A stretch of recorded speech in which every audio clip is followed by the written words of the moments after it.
Let's make a British classic, leek and potato soup.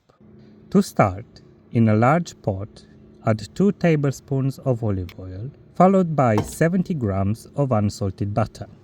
Place the pot on a low heat to melt the butter. Take 4 leeks, about 600 grams in weight.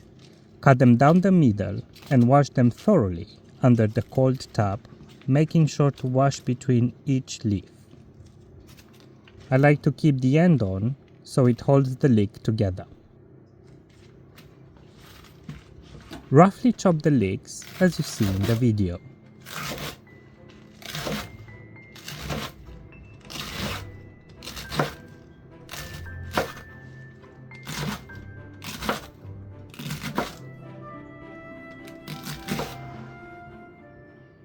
Add the chopped leeks to the pot. Peel and roughly chop a large white onion and add it to the pot too. Add a pinch of salt and a pinch of cracked black pepper and cook the onion and leeks on medium heat for about 10 minutes.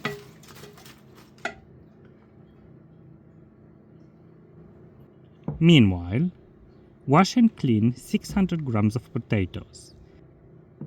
I'm using new potatoes, so I'm leaving the skin on. Feel free to peel your potatoes if you wish.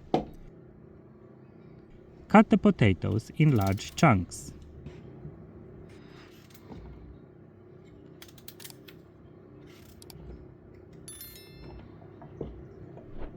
When the leeks and onion are soft, add the potatoes,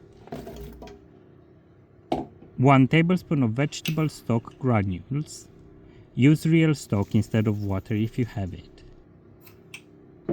And about 1.5 liters of water. Give everything a good stir. Place the pot back on the stove on medium heat. Bring it up to a boil and cook until the potatoes are fork tender and almost fall apart. When the vegetables are cooked, take an immersion blender and blitz the soup to a smooth consistency. Enjoy hot with some crusty bread and salted butter, or enjoy it cold with some added creme fraiche. The cold leek and potato soup is called vichyssoise. Thanks for watching and don't forget to subscribe to my channel for more recipes. Goodbye!